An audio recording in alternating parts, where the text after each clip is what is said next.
Welcome to this user training session entitled ATS-CMs and Configuration, Taking Control of Your Data. So today it will be myself leading the majority of the presentation. My name is Olivia Babcock. I'm a traffic engineering specialist here at MyoVision. I help our customers understand how to use our TrafficLink software, what their data means, how to get the most out of their data, how to get the most out of our software platform. And as always, I am joined by Brent. Brent is on the line to help me with any questions. Brent, if you want to just quickly introduce yourself.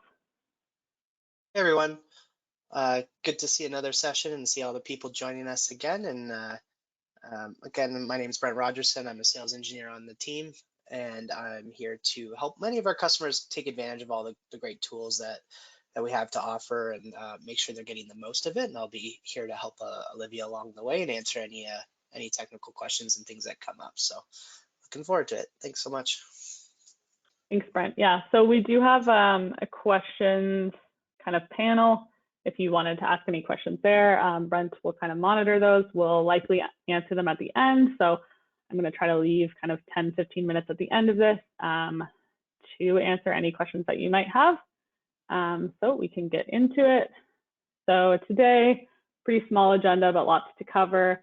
We're going to get into some ATS-CM overview. So looking at the data sources, super important to understand those. And then we're going to review three charts in particular, three ATS-CM charts in particular that are really helpful and foundational in understanding a lot of what's going on with the rest of the ATS-CM charts. So going to cover that. Then we're going to get into some intersection health overview. That's one of our tools within TrafficLink. And then we're going to look at some configuration and some examples around configuration and how that's related to our ATS-CMs and our intersection health. So to start, we're going to start with our data sources slide. Super important to understand where our data is coming from. Obviously, to understand exactly what it's saying. So we have three major data sources that are being pulled into the TrafficLink software platform. So we have the signal status from the controller, just reading that signal status, pulling it in. So that's how we get information like phasing it, phasing timing, timing plans, charts like the phase termination graph, phase interval graph, time space diagram, that sort of thing. Then we move into detector activation. So whether you have your own detection, whether that be loops, radar, your own video, or if you have our video, we are able to access all that data and use the activations of those detectors to produce a bunch of different charts by themselves, but also if we combine them with the signal status, we get a lot of interesting information that way. So things like split failures, split trends, occupancy ratio, lots of things that we'll be discussing today. And then lastly, we have our Wi-Fi MAC address. So that is coming from our SmartLink at the intersection. And that is providing you with things like travel time. So if you have a SmartLink at one intersection and you have it at another adjacent intersection, the Wi-Fi MAC address probe picks up the Wi-Fi MAC address at one intersection and then picks it up again at the next. We can calculate kind of the time between those two pings, and that's how we get things like travel time. So those are our three major data sources: the signal status, the detector activations, and the Wi-Fi MAC address that give us our whole suite of ATS-CM charts. So I'm going to go through two or three different charts that are really foundational to understanding the next part of the presentation, which is our intersection health tool. So to start with is our occupancy ratio graph. Hopefully you've gotten into the platform and been able to bring up a chart like this. Maybe you haven't exactly understood what it fully meant or how to interpret. So that's kind of what we're going to go through. So occupancy ratio graph we're getting from the stop bar detection, and we're combining that with what's happening in the controller, so the signal status. So we kind of have three different pieces of information that we're combining in this chart. So that's our green occupancy ratio, which is the green portion of the graph on the top half, the 0 to 100. And then the bottom portion of the graph you can see is dedicated to red occupancy ratio. So there's two kinds of red occupancy ratio. generally red occupancy ratio, and then there's red occupancy ratio for the first 5 seconds. That's our red bars and our gray bars. So green occupancy, what we're looking at is how occupied, what percentage of the time is a detection zone occupied while that movement is being given the green light. So obviously if a movement has the green light, vehicles are moving through the intersection, they're moving through the detection zone, over the detection zone, through the detection zone, through the intersection, and onward down the road. So we can tell during that green time, what percentage of the time is that detector being occupied. So that's how we're getting that green occupancy ratio. And then we basically do the same thing with the red occupancy ratio. So once we change from green to yellow to red, then we're in our red portion of the phase. And we can tell what percentage of the time the detector is occupied during that time as well. We get a bit more specific with the red occupancy ratio, where we get down to the red occupancy ratio for the first 5 seconds, or what we kind of abbreviate as ROR5. So there we're simply only looking at the first 5 seconds of the red to basically see, did that queue kind of regenerate immediately, or was that queue just never even cleared to begin with? So that's kind of the distinguishing feature between the two. And then we will get into some use cases or some examples. So we do have an example here of an occupancy ratio graph. This is for a northbound left turn. We can see this one looks a bit similar to the previous one, where we have relatively high green occupancy. So we can see up here, maybe kind of above the 75% range. A majority of the time, it does fluctuate a bit, but pretty consistently at the 75% mark, which is pretty good. And then we can see we're learning something about the red occupancy ratio for the first 5 seconds. There are kind of some spikes in the early morning, and then pretty kind of sparse throughout the rest of the day. And then we do have a bit of red occupancy throughout the day consistently, but nothing too concerning, I would say. So here we can see in the AM, as I kind of discussed, from 6 to 7, you can see the green occupancy ratio is pretty dense. It's really consistently around 60 to 70%, which is great. It means basically every cycle we're using the majority of that green time. That shows efficiency. On the flip side, we do have some red occupancy ratio for the first 5 seconds here that are kind of up at 100%, meaning that the queues didn't necessarily clear there. So that's kind of around the 6:37 a.m. timeframe. So that could be associated with some congestion around the AM peak. But generally, it looks like things are operating pretty efficiently. Like I said, we have a pretty high green occupancy ratio here, around 75%. And there is a little bit of congestion, a little bit of queuing, just based on the relatively consistent red occupancy ratio, but no major red occupancy ratio for the first 5 seconds, which would indicate queues not clearing. So in contrast, we have a very different occupancy ratio graph here, where you can see there's very inconsistent overall, just with green, red, doesn't matter, they're all kind of inconsistent and sparsely populated. So what we can learn from that is that where we can't even see occupancy information kind of overnight and into the early morning, generally means that this movement just isn't getting used at all, so it's not being actuated. So it's not inefficient or efficient, it's just not being used, not being called. So then we can see kind of in the middle of the day when it does get called eventually, generally the occupancy ratio, the green occupancy ratio is below 60%. So maybe not as efficient as we would want it to be. We'd like to see things kind of upward of 75, 80, 90, 100, ideally. So it is a little bit low, maybe it could be a bit more efficient. And then compared to the graph on the left, we see very low red occupancy values. So the gray bars, very low, meaning that there's generally minimal congestion. Every once in a while, you'll see a spike of the red occupancy ratio, the ROR5, occurring every once in a while, but very inconsistent, meaning there's generally minimal congestion here. So hopefully that provided some context on what we would learn from these graphs. The next important graph to consider is the split failure graph, which I'll explain why we need to consider this and then move into kind of maybe an easier to digest version of this split failure chart. So this split failure chart is basically just translating that occupancy ratio information into colors that we've quantified here. So if we think of every cycle as one of these dots on the chart, depending on where this dot ends up based on green occupancy ratio and red occupancy ratio, that's going to dictate how we classify it. So here we have 5 different classifications: spare capacity, random arrivals, okay, heavy traffic, split failures. So basically spare capacity here, blue, is going to be low green occupancy, low red occupancy for the first 5 seconds.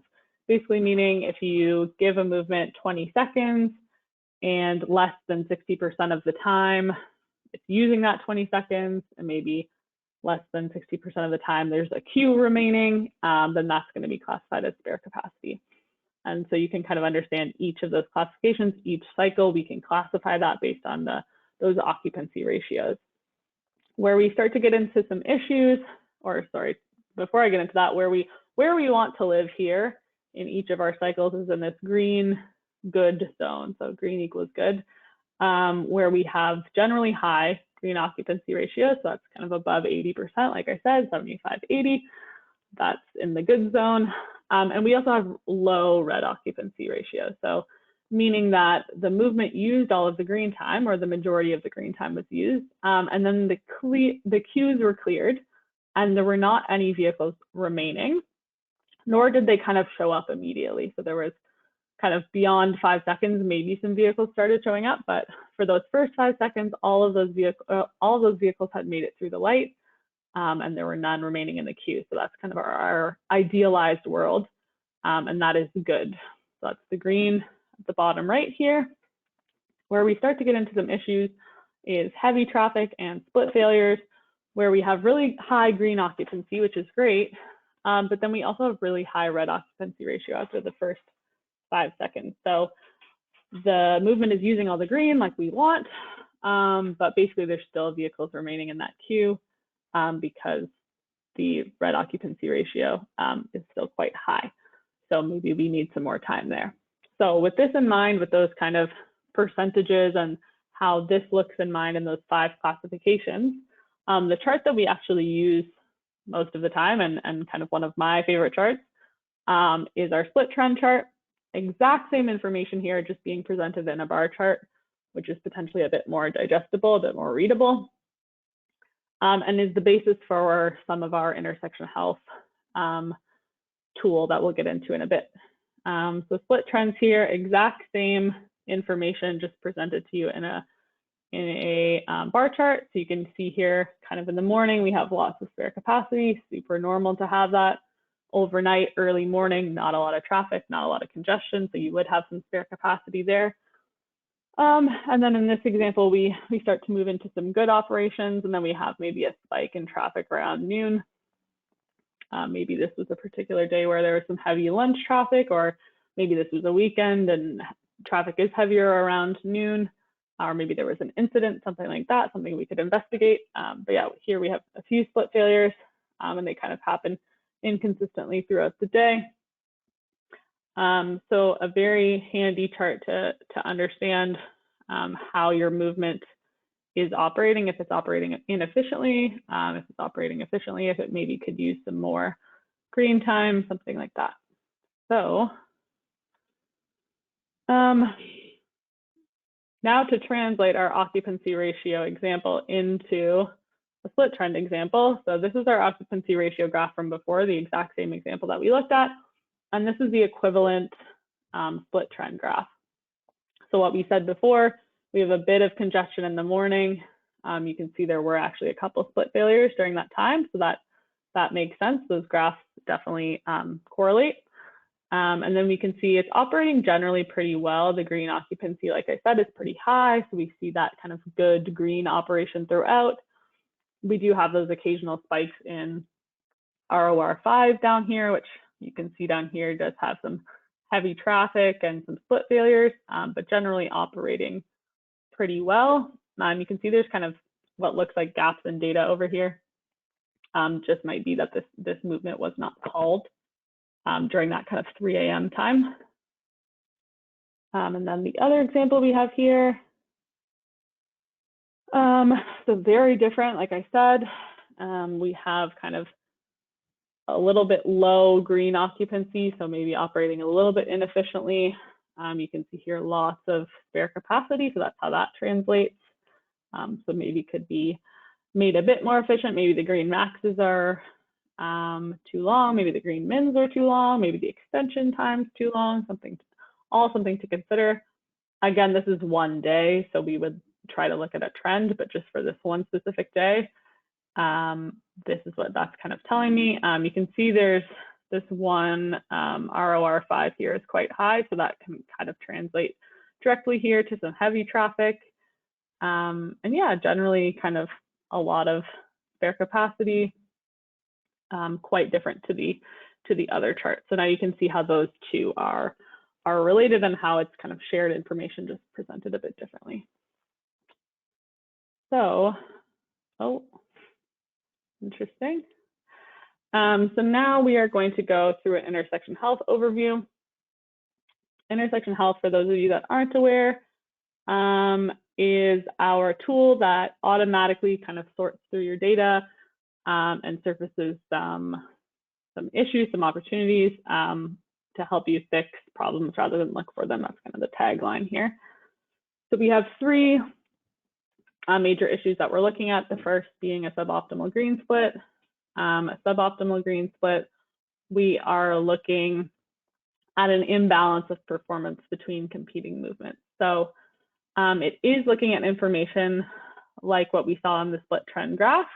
So looking at all of the performance of the split trend graph across all of the movements to see if there's an imbalance in performance between any of the competing movements. So for example, this northbound left movement we can see here, maybe it's performing really well, maybe it has a lot of good performance, not a lot of split failures, not a lot of inefficiency there, it's operating well, but perhaps the southbound movement here that we see in the red, maybe it is experiencing quite a few split failures, and maybe all the other movements at the intersection are operating fine. Maybe they're operating kind of generally well, maybe not super efficient, but fine, not a ton of split failures. So this is where we would see maybe there's an opportunity with this southbound left movement, southbound through movement to receive a bit of green time.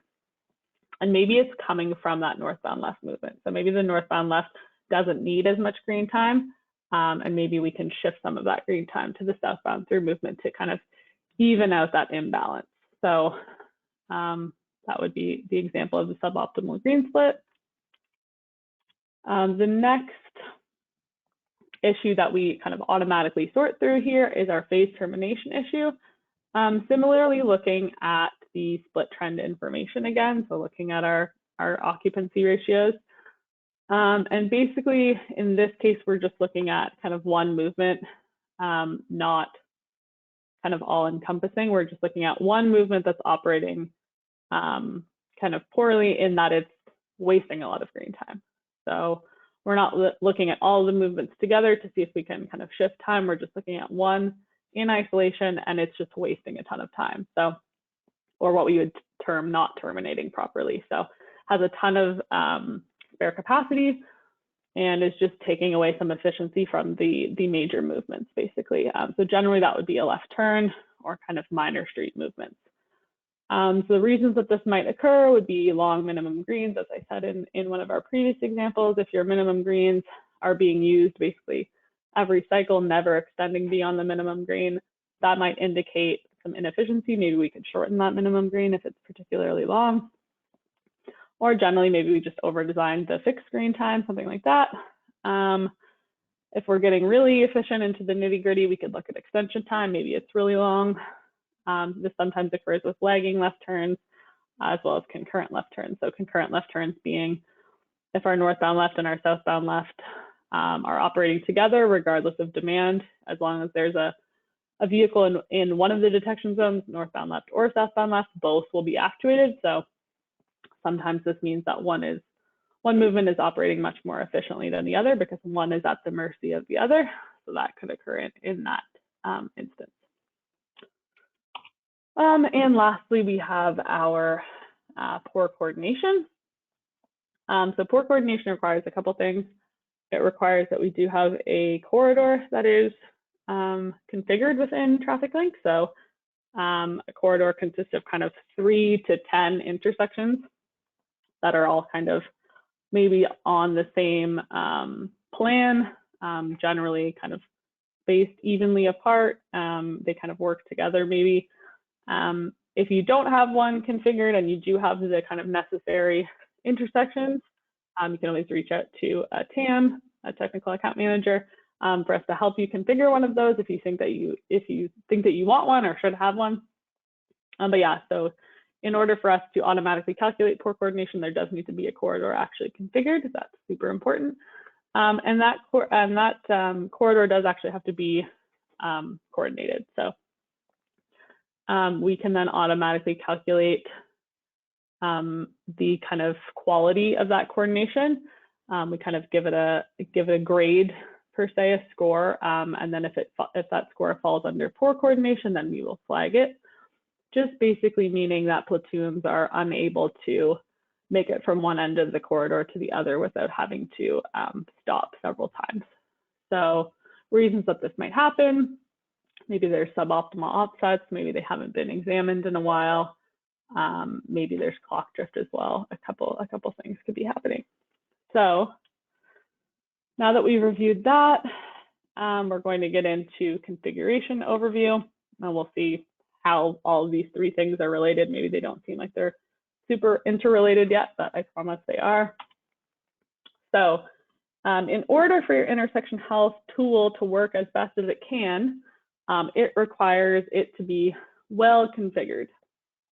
Obviously, at the start of setting up your account, we configure everything that you give us, or maybe our partner configures everything that we know at the intersection.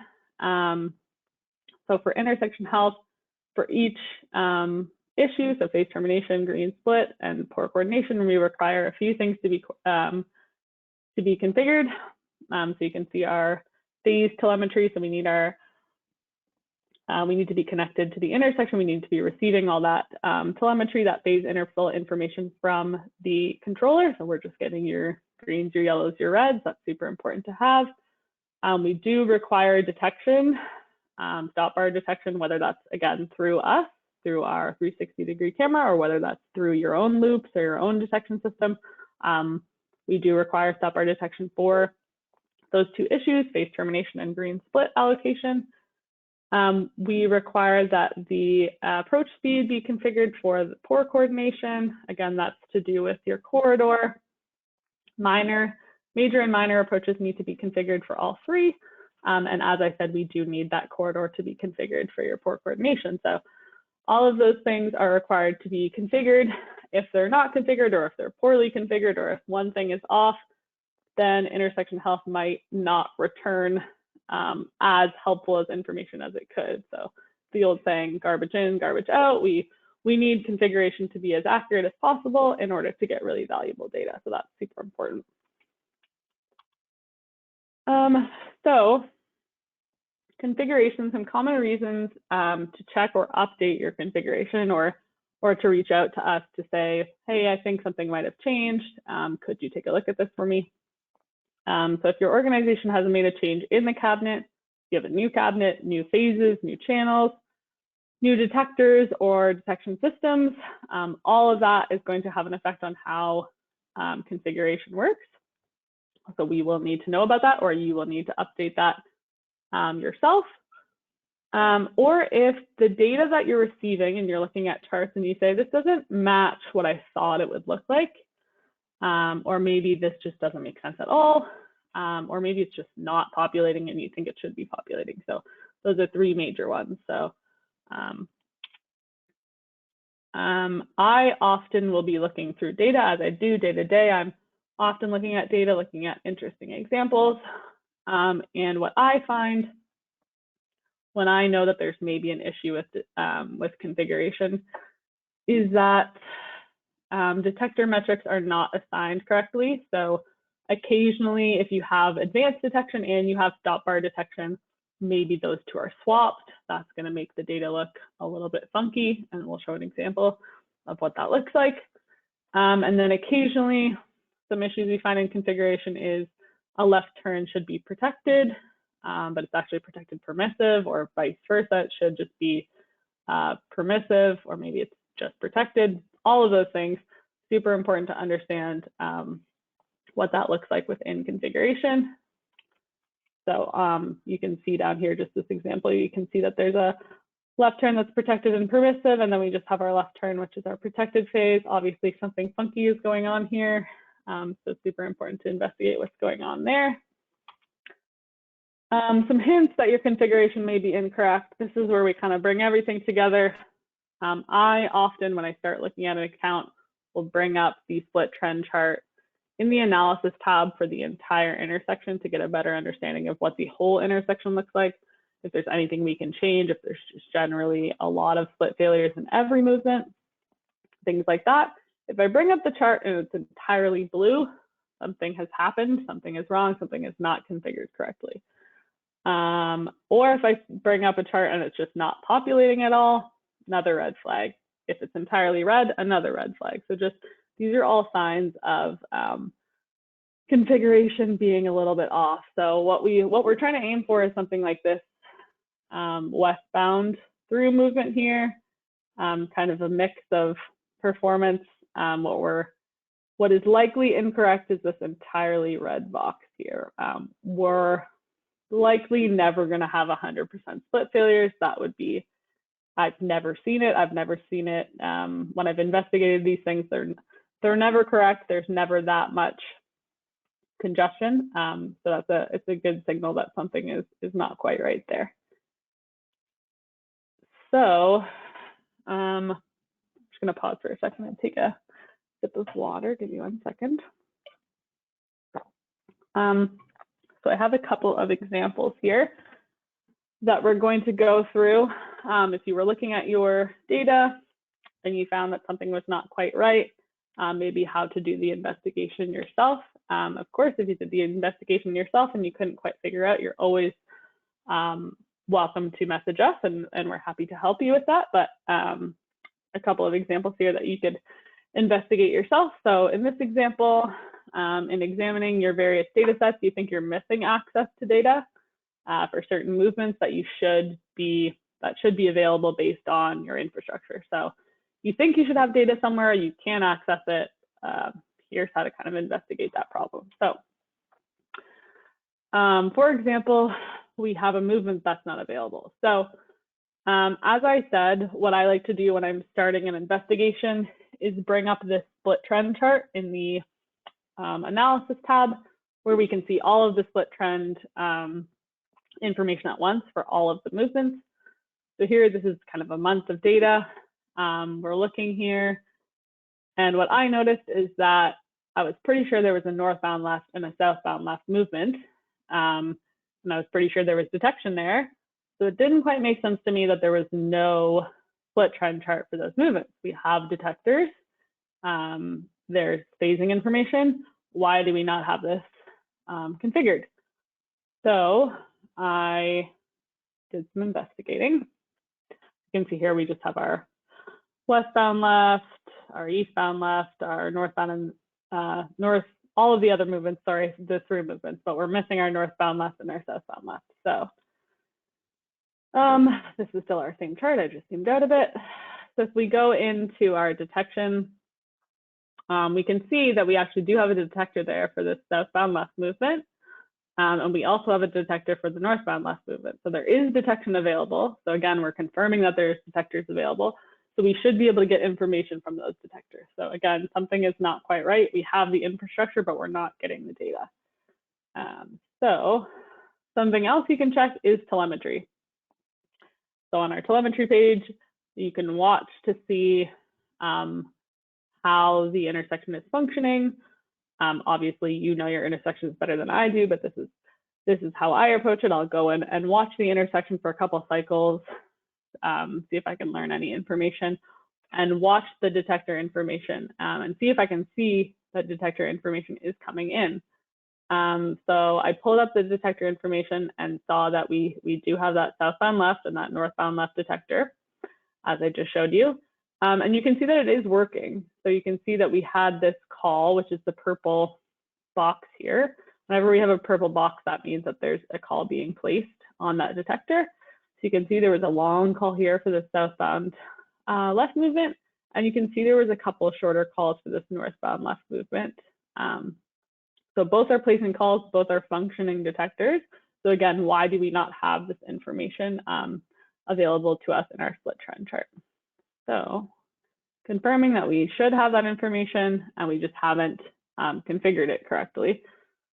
So what we did was we added the northbound left and the southbound left detection to the appropriate signals. So we have our signal here, our phase 4 signal, which is our southbound movement, and our phase 8 signal, which is our northbound movement. And then we've added these protected left turns here. So once we did that, we could see that there was immediately the southbound left movement and northbound left movement now provided within this chart and now functioning properly. So now we actually have a holistic view of the intersection. We're not just missing some charts here. So if you think that there is a chance that there's a movement that we've missed or perhaps that you've missed, that's kind of the process, the investigation process that you can go through. Checking the telemetry to really confirm if those detectors are taking in information, and then proceeding to the configuration. So we have one more example from the intersection health. So again, this is kind of where we all come together. A lot of the times, if I discover a configuration error, I kind of discover it through intersection health because I often start at the intersection health tool to see if there's some obvious things that are happening at the intersection that we can improve. So this is a suboptimal green split issue. So here we have a suboptimal green split for the PM weekend. For the westbound left turn, you can see down here. And we have split failures of 28%, nothing too crazy there, that's a little high, but what we see is that the opposing movement, which we're looking for suboptimal green split, as we discussed, we're looking at all of those movements together to see if we can shift any green time here or there. What stood out to me was this northbound through movement that had 98% spare capacity. 98% spare capacity, as with like 100% split failures, generally doesn't actually occur. Generally, there's a bit more congestion there. So that was a red flag to me. So I did some investigating on this northbound through movement. So again, as I do, I brought up my split trend graph, the analysis view to view all of the movements, because with this suboptimal green split, again, we're looking at all of the movements together. Is there a possibility that we can shift some green time from one movement to another? So what we were looking at is the weekend PM. So I zoomed in on the PM, which is from noon until 10 p.m. And we're just looking at Saturday and Sunday over the last 4 weeks in, I guess, the whole month of June in 2021. So here, the movement that was the issue, quote unquote, was the westbound left movement. And you can see why there's quite a few split failures there. And the reason that this got flagged was because there's a ton of spare capacity in this northbound and southbound movement. So it looks like we might be able to shift some green time there, right? But the problem is I think that this is wrong because that's a lot of spare capacity. So I guess I just walked through that. Spare capacity in the westbound left, good performance in the east. So this is operating well, the eastbound left, westbound through. And then, like I said, a lot of spare capacity here. I forgot that I had this all written out. So if we do some digging, our westbound left maxes out at 10 seconds pretty frequently from noon until about 5:30 p.m. So maybe we could say we're still thinking that we could add some green time here. So maybe we can add some green time. The eastbound through movement. We actually do have quite a bit of spare capacity as well. So this is using the minimum of 46.6 seconds, and it uses it frequently. It never really maxes out past that from noon until 5:30. So there is a possibility. Sorry, the cycle length is 150 seconds from 9:30 until 9 p.m., 9:30 a.m. to 9 p.m. The eastbound and westbound throughs could have their minimums reduced because, as we can see, it's not really using this efficiently. There's a lot of spare capacity, and we could increase that westbound left maximum from 11 until 8 because we did see that it's maxing out quite frequently. Here is where we get into the investigation of the northbound movement, where we had all that spare capacity, where I kind of thought that that might be a red flag here. So you can see a way to investigate this is by looking at the phase interval graph. So looking to see this keeps getting extended, this northbound and the southbound does keep getting extended. The way to extend a phase is obviously to occupy the detection zone. And you can see here that we're extending that phase, but we're not getting any detector hits, basically. It's showing that there's 100% spare capacity during most of that day, meaning that there's no vehicles really moving through that detection zone. So the two don't really add up, right? We're getting a phase that's being extended, but there's no vehicles in the detection zone, so it doesn't really match up. So here, as I say, it appears that the northbound and southbound detectors are not working properly. Configuration is incorrect. And or there's too much green time, right? If we explore it in earnest, maybe there is just way too much green time. But if we get into it, we'll see that that's not quite the case. So we did reach out to the customer and say, hey, do you think that that makes sense, or what's going on here? It turns out that the northbound through and the southbound through movements were actually providing detection. We're providing advanced detection, but they were configured as stop bar detectors. So that was the issue here. So we updated that detection information. They don't actually have stop bar detectors for the northbound through or the southbound through movement. They were only ever advanced. They were just configured wrong. So now you can see what these split trend charts look like. We no longer have a northbound through or a southbound through phase. So that makes a lot more sense. We still do have that spare capacity in the eastbound and westbound movements and those split failures in that westbound left movement. So there is still some room to shift some green time there. So while investigating this issue, we did come across some configuration issues. So you kind of can do both at once and maybe improve this westbound left movement, but also improve the configuration. So we're 100% sure of the data, and we have good data moving forward. So that is everything. I know that was a ton of information. Brent, was there anything you wanted to add, or was there any questions? Hey, no, no, I don't see any questions in the box. So if anyone's thinking of a topic that wasn't covered today that you would like addressed, because we do have some time here, feel free to throw that in the question box.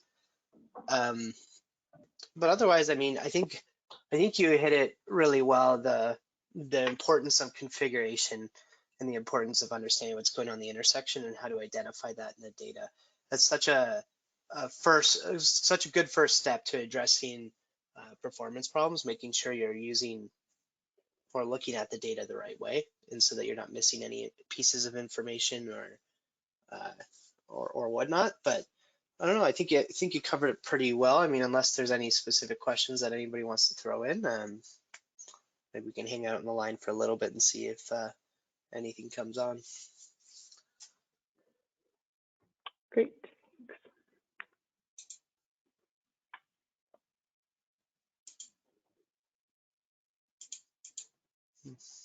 Oh, there is Oh, one.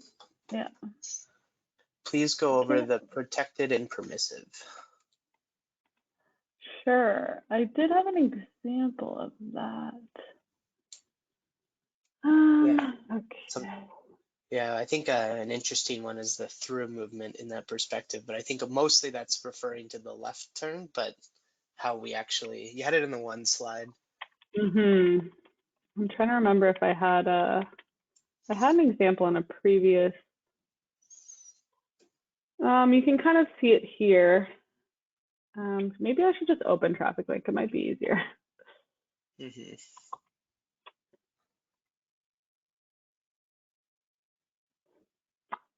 It's a good question and an important question. Yeah. Yeah. It does change the data. Yep. So where should I go? What would be a good example? Yeah. Let's just go to Waterloo. They usually have good things. Yeah.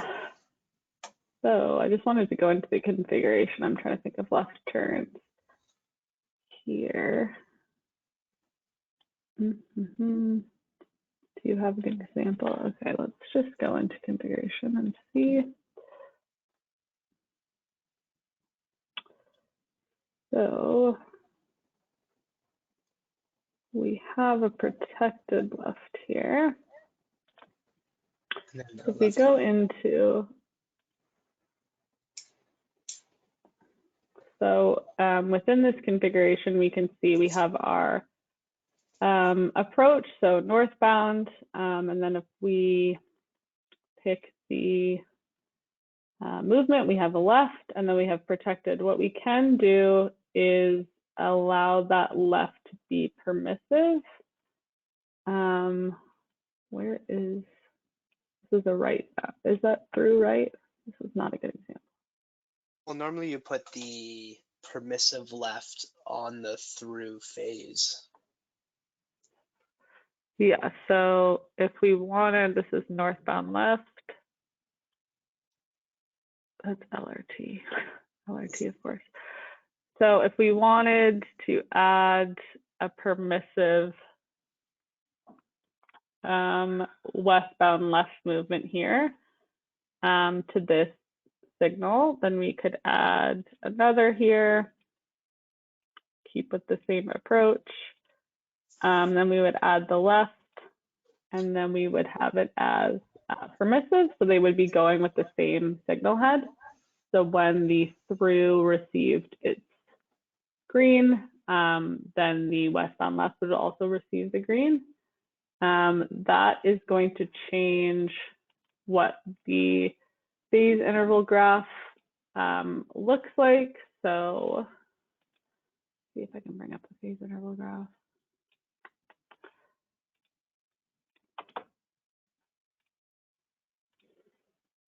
Oh, good. Live demos. There we go. Okay. Do you have this is not a good location, Brent. Do you have one with the? Try to think of like a medium-sized intersection. Most of the large intersections have only protected lefts. Only protected, yeah. Yeah. I mean, King Street, you probably find any along King Street there. Because it has the combination effect because they're small enough. Because there's permissive lefts, there's permissive and protected lefts, then just protected lefts. And you can have all those scenarios at once. There we go. Yeah. Okay. So that was just one day. Maybe I'll make it for a few days. Let's look at April. So sorry, this is bumbling, but hopefully we can get to answering your question. So here we have our southbound left. Here, we also have our southbound left where it doesn't say any additional information. This is our protected movement. So this is just occurring. It has its own signal. It can only go at the same time as the northbound left.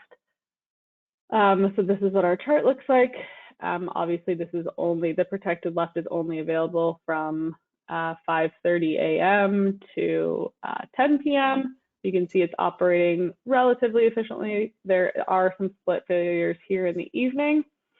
What we do is that when there is a permissive phase as well, we can configure for that as we just showed, and then we have a different chart for that where we combine the permissive phase with the protected phase.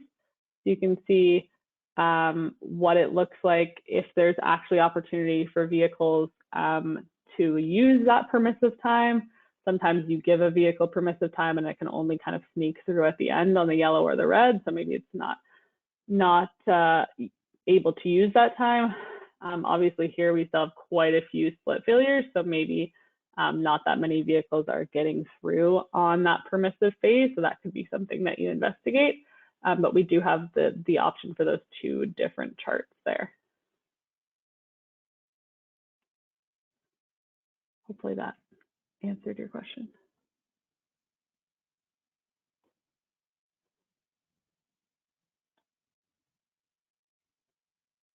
And obviously with the protected, you would need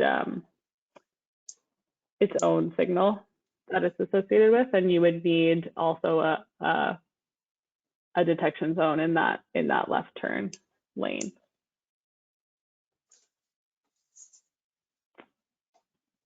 There's another question posted. What will be the ideal selection for the through movements? I'm assuming in relation to the protected permissive again. Oh, and then there's another one following that. On the left, include the protected split failures. Yeah, it does. To Leanne, it does include the protected split failures. It's kind of a combined graph. Ideal selection for the through. Maybe go to the configuration page again and just take a look, because the through is normally just the one. Mm-hmm. What were we just at? Sorry, we were at Eagle. Yeah, King and Eagle. Yeah, it's a better one to use, I think. There we go. Okay, so the through movement is always considered a protected movement, so it's always configured as protected. So that will never change. Here we can see, this is maybe a better example. We have our southbound left turn is protected, but it's also configured as permissive here on the southbound through movement. So that would be phase 1 as well as phase 6. I have seen scenarios where, mainly on like three-legged intersections, when your one approach is a through left and right, and technically in the controller words, there is a left turn phase and a right turn phase, and technically a through phase, often combined in between the two, or in between the three. Most often, it's just a through phase that happens to be able to go left and right. Every once in a while, you run into an approach that does all three for some reason, and then you just put all three under the same phase. If you want to see performance for that left turn versus performance for the right, you could do that. It would have to have its own detector channel, but you could do that way if you really wanted to look at performance by movement, or if you just want to look at overall just how well was that particular phase utilized. Most of the time you just see through as a general direction though.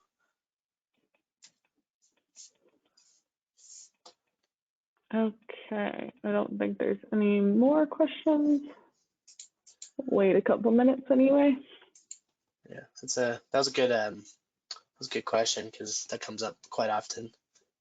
Mm-hmm.